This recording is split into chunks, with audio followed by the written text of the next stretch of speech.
Motherfucker.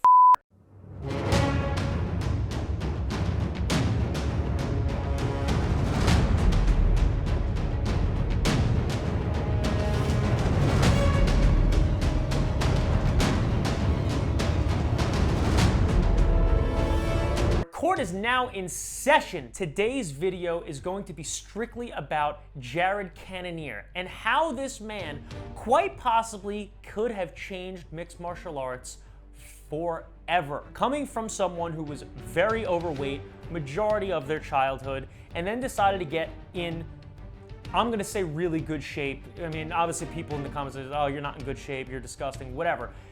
But the fact of the matter is I know what it's like to be very overweight. It's not fun. It's not good. It's not healthy. Jared Cannonier came into mixed martial arts as a heavyweight, okay? He's not by any means a gigantic man in terms of height. I believe he's only 6 feet tall. That's not exactly enormous, especially when it comes to heavyweights. I mean, for God's sakes, the middleweight champion right now, Israel Adesanya, is 6'4", 6'5", and that's 185 pounds.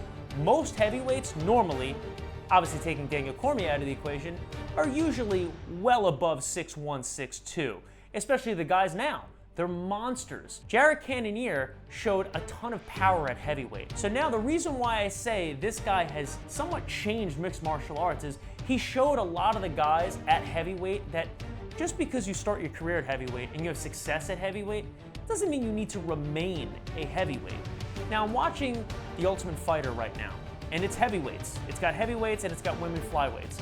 And a lot of the guys, just looking at them, coming from a person who was very overweight as a child, and now I'm not, I worked very, very hard to get to where I am today. Now, a lot of people, you really can't see me because I got this goofy judge gown on. You don't really know what my physique looks like. I've done amateur bodybuilding shows and so on in my past. I didn't do very well, obviously. I've never taken any drugs or done anything along those lines, but I know how to lose weight. Jared Cannonier, starting out as a heavyweight, and now he's competing for the middleweight title at 185 pounds. That's incredible. You gotta give this man some severe credit because obviously he was knocking heavyweights out. He's not a natural heavyweight, he was just fat. The heavier you are, odds are the more power you're gonna generate, but Jared Cannonier indirectly became a middleweight just by putting in hard work and diet. It's one of those things that you need to question. Some of the greatest heavyweights of all time, the first person that comes to my mind is Daniel Cormier. Obviously, he was an Olympian. He dropped down to 205, where he did a lot of his work and a lot of his career, and he didn't want to stay at heavyweight because he didn't want to fight Cain Velasquez, who at the time was on top. Dropped down to 205, and he ended up fighting John Jones. We know how that went. Daniel Cormier at 205 was a monster. He borderline looked unstoppable. But if you actually look at his physique, it wasn't exactly the most appealing. And obviously now everyone makes fun of him because he's retired and he's clearly much heavier than he was before. But you gotta ask yourself this one thing. How good could Daniel Cormier have been if he actually really focused on his diet and really pulled the body fat off of him? Daniel Cormier was about 5'10". He probably would have been, I don't know, if he got shredded like a certain person we're talking about right now, Jared Cannonier, Daniel Cormier could have made 170. Imagine what Daniel Cormier would have been if he actually pulled all that body fat off. Again, this is all speculation right now because, again, the more muscle you have, a lot of times that impedes your gas tank. A lot of people say, I mean, you look at Yoel Romero, a lot of times didn't have the greatest gas tank because he was yoked. But if you look at the landscape right now with Jared Cannonier, he doesn't really seem to have any gas tank problems as far as I can see. He's gone 25 minutes before. It's kind of incredible when you actually look at what the guy has done.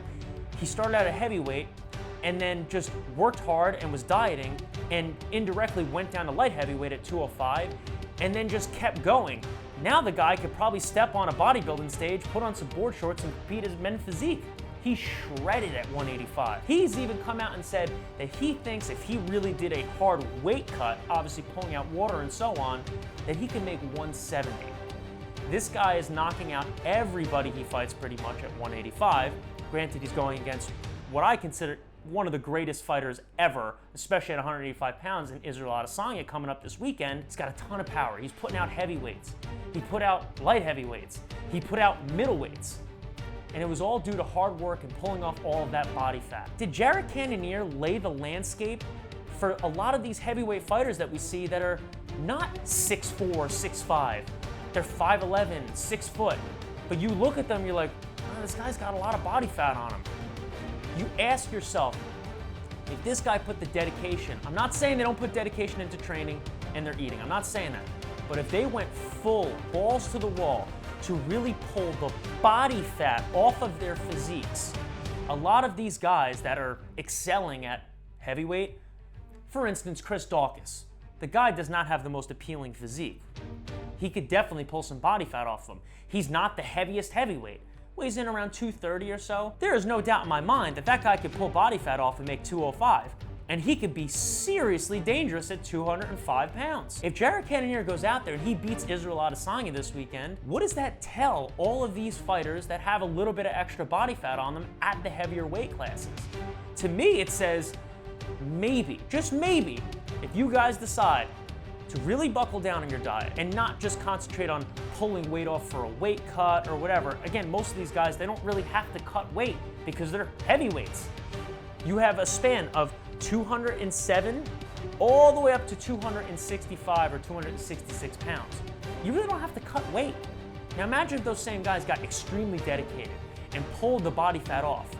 Could that mean that we could see some of the greatest fights ever at 205 because we have all these incredible heavyweights that got a little extra body fat on them, pull it all off? It makes you ask those types of questions. Could Jared Cannonier change mixed martial arts for heavyweights and light heavyweights for the foreseeable future? Just by actually buckling down on a real diet and pulling body fat off. Not just water to make weight, but pulling off body fat. Me personally, I think Jared has already done that without even winning the belt. He dropped down a weight class, he's dropped down 2 weight classes, and he's looked unbelievable in the process. And it wasn't dropping a weight class because he was losing here or whatever. No, he just dropped a ton of body fat.